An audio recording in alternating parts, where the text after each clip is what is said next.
Well, hello there, and welcome to the fourth and final week in our Success Sundays with the Blue Journal. And we're on week 4. It's called Decluttering Your Environment. And today I'm going to be talking with you about tidying up your space. I'm going to recommend a book, and we're going to go through the exercise. And then I'm going to tell you about how you can go further in the book with me after today's session is over. So let's get to it. Let's get to the journal study page, the quote, the study page, and the question next. Okay, here we are at week 4, Decluttering Your Environment. We're on the study page. The quote, I don't think I can get the whole thing on the screen. I'll try it. I have a new tripod here that I'm trying out. Anyway, the quote is from William Morris, and it says, "Have nothing in your house that you do not know to be useful or believe to be beautiful." So the quote tells us that we want to live simply and on purpose, have purposeful living.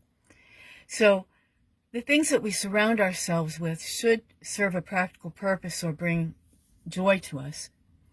So if we prioritize the usefulness and beauty of an item, we can create living spaces that align with our values and contribute to a sense of harmony and fulfillment. And for study, this is what we want to keep in mind. We want to have intentional living. So that means we've got to make decisions on our possessions. So each item needs to serve a purpose or bring us joy, so that this aligns with the concept of intentional living. And also, we want to make sure that we eliminate excess. Morris advocates a minimalist approach, discouraging the accumulation of unnecessary possessions. Eliminating excess contributes to a clutter-free and organized living environment. Now, I know in my environment, I have a specific room that I'm working in actually right now. It's extremely crowded. It's just got too much stuff accumulated. One problem is the room is too small for the stuff it has, and there's no other place to put it. So obviously I'm being faced with having to eliminate the excess. I'm going to have to go through things that serve a purpose or bring me joy. So this is going to be a tough thing for me, but through this exercise I'm going to do it. I just know it. And the third thing listed here is aesthetic considerations. So it's important that we have a beautiful and well-designed items in our living spaces to give us a feeling of well-being. So in other words, you can have beautiful things near you to give you a sense of well-being. That could be plants or artwork, sculptures, just about anything that brings you joy and looks beautiful to you. But if you have too much in your environment, it's overcrowded, that creates sort of a chaotic environment. And if you have a chaotic environment, you're going to have a chaotic mind. If you have those two things, you're not going to get a whole lot done, and you're not going to be feeling good about what you're doing or what your whole purpose is of your life and your life's work. So let's move up a little bit from that. So in trying to decide what to keep and what to get rid of, okay, it helps to do it by category. Though some people prefer to declutter room by room, that's what I used to do. But since reading a certain book, which I'll tell you about afterward, I've changed my mind, and now I'm going by category. So, do you know how many categories of items you have in your home? Most items can be put in the following 19 categories: clothing, books and magazines, kitchen items, electronics, furniture, decor and knickknacks, toys and games, linens and towels, personal care products, papers and documents, office supplies, sports and outdoor equipment, shoes and accessories, sentimental items, expired or unused products, holiday decorations, art and craft supplies, cleaning supplies, antiques. I know I didn't list it, but also anything having to do with musical instruments. Because I'm a musician, that's important to me.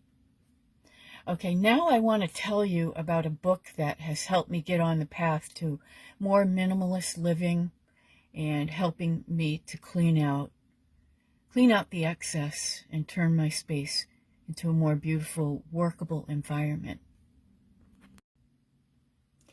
Okay, and here it is, the book that I think is the be-all, end-all of tidying up books, and it's millions and millions of copies have been sold. I wonder if any of you have a copy of this book. I found it to be so helpful and a really interesting read.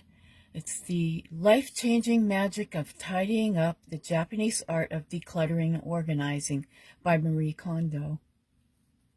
So in this book, Marie introduces the KonMari method, which is a holistic, category-based approach to decluttering and organizing.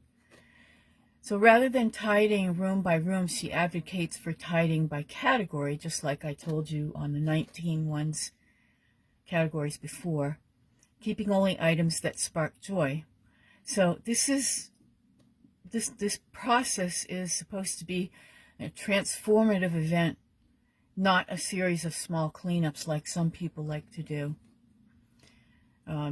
So some of the key takeaways that you will get from the book, I can tell you in a kind of a shortened version way, so as not to interfere with sales of the book. You tidy by category, not by location.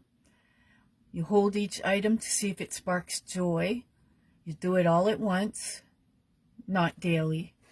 Respect your belongings. As Kondo views the belongings as having an energy, so you have to treat them gently and thank them before throwing them out. And storage comes only after discarding. Vertical folding, that was pretty interesting. Letting go of guilt, especially with gifts that you've gotten from other people and unused purchases.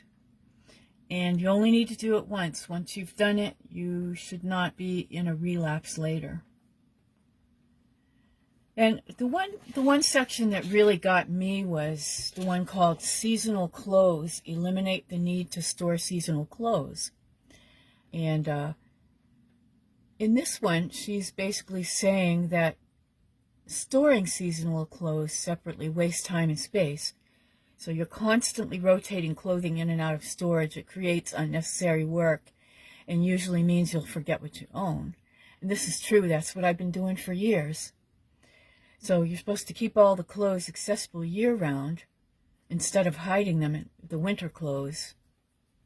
Keep your entire wardrobe together in one place, just grouped by type.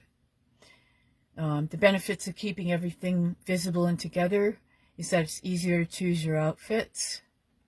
Some items might work cross-seasonally. It reduces the risk of mold, pests, and damage if you leave them in boxes.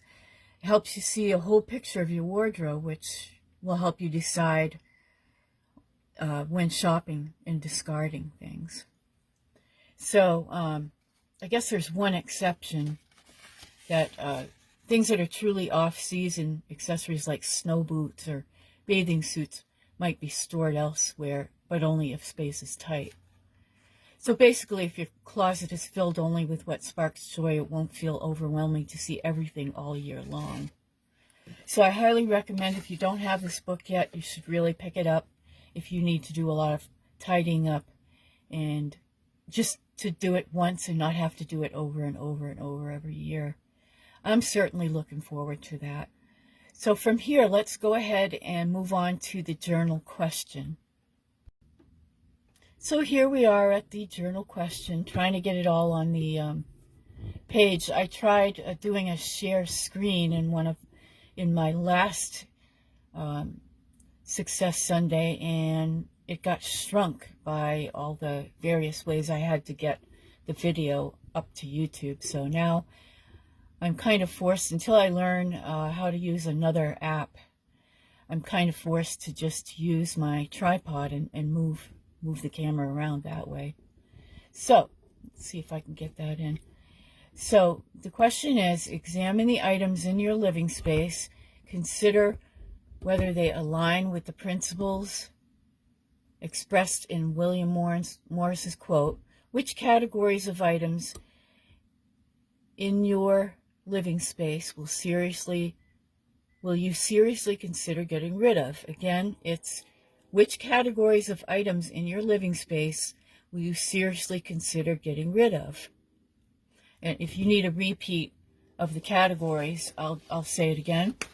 Let's think about, okay, clothing, books and magazines, kitchen items, electronics, furniture, decor and knickknacks, toys and games, linens and towels, personal care products, papers and documents, office supplies, sports and outdoor equipment, shoes and accessories, sentimental items, expired and unused products, holiday decorations, art and craft supplies, cleaning supplies, antiques, and anything to do with musical instruments.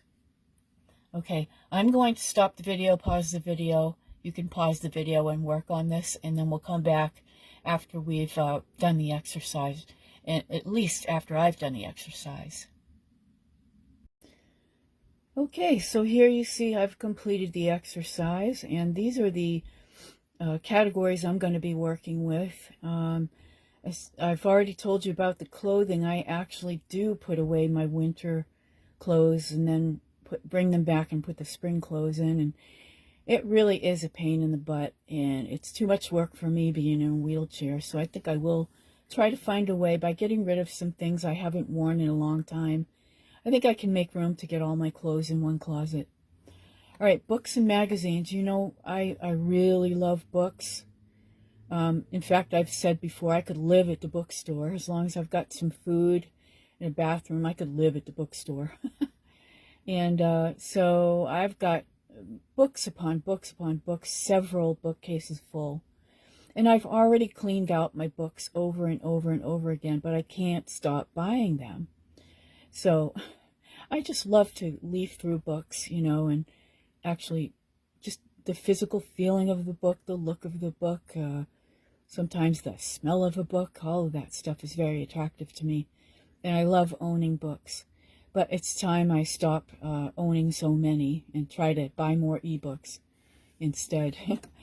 So I'm going to have to go through my books. I've got some old ones, even from college, that I could get rid of. They're in such bad shape, I might have to burn them. And I do have some magazines, not too many now, but there are a few that I think I'm done with now. Might take them to the library. They used to do like a magazine swap, and I know some grocery stores around here will take in, well, I know they take in old books, but I'm not sure about magazines. Maybe I'll have to ask about that. Then there's electronics. Where do you take your old laptops, you know, once you're done with them? They still have information on them I don't want other people to have. So I'm going to have to put the information on USB or some kind of other external hard drive, collect them, and then sell them, or maybe if they're too bad off, I don't know, take them to the dump or find somebody who likes to refurbish old laptops. And also the cords that go with them. And I have a box full of cords that I'm not even using. So I'll probably have to go through that too. Excuse me a minute. I have knickknacks from years gone by that just really don't spark joy in me anymore. So I'll probably have to go through those as well. They just don't go with my decor. I'm just not into them anymore. Then there's a huge stack of puzzles that we used to do when my mother-in-law was alive, and I don't think we've touched them since she left a couple of years ago, since she passed away. So I might find some other people that might like to work on them and donate them to somebody who could use them. I have old documents, old tax documents, old estate documents that I probably don't need the tax documents anymore. It's more than 7 years old. And then I have the estate documents that I could probably just scan them onto, well, scan them anyway into a folder on the computer or an external drive or something like that. And then that would take care of those papers. And then I have expired products, mostly medicinal, not necessarily prescribed, but things like, you know, old calamine lotion, old Vicks Vapor Rub, things like that. Old lotions that probably aren't any good anymore, so I'm going to work on cleaning them out. Then I have holiday decorations from like the 70s and 80s, which really don't go well anymore with what I'm doing for decorations. So those can be gotten rid of. And then lastly, I have antiques and collectibles, especially from Russia, because, you know, I went there a couple of times. I got my bachelor's in it, so I have an interest in collectibles from Russia. So I have, and I also have brass items and brass trays that come from Russia, or sometimes it's just like a brass floor lamp that could probably be sold for a good amount of money. And so I'm going to be looking into all of these things. That's what my plan is. What is your plan? Are there some things that you have that you are thinking about getting rid of and you want to share it with us in the comments? That would be great if you could let us know, you know, kind of what you're working on for clearing out your space. And now we come to the activity, which is actually what you have to do. And the activity, which is on the very next page, let's take a look at that. Okay, here's the activity page. Now you remember how you need to be decluttering via category, and some people like to go room to room. So I think to begin with, maybe starting in one room is a good idea, and then you can do categorizing, easy for you to say, items in that room. And so let's try it one room at a time, but doing it by category. Okay, so choose a specific area. Start with a room in your home. It could be a closet, a bookshelf, or a desk. Then you evaluate each item. Take each item in the chosen area and ask yourself, is it useful and does it bring you joy? If the answer is no, consider letting it go. Okay, and then when you're categorizing items, you can divide them into categories like keep, donate, and discard, and be ruthless in your decision making. So once you've decided what categories of things you want to get rid of or keep, then you can use another category system, keep, donate, and discard. So I don't know if you want to use a box or use a bed and a desk for where you're going to put things, and then a box for discard. But try that anyway. So arrange the items you've chosen to keep once you've done the other ones in an organized and aesthetically pleasing manner. Consider the visual impact of your arrangement and dispose responsibly or donate the things you've chosen to discard or donate. And sometimes you have to do some looking online to find places that will take things that you want to get rid of. You can try Goodwill, but they have specific things they will take and they won't take. So you really need to check ahead of time. Go on their website, check ahead of time. They do have a list of what they will and will not take.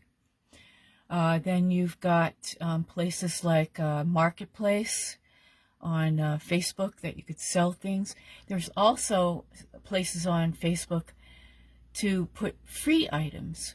Or, of course, you can hold a yard sale. You can also go on your own Facebook page and ask people if they'd like to buy or take things that you're donating. Many different avenues to get rid of your things.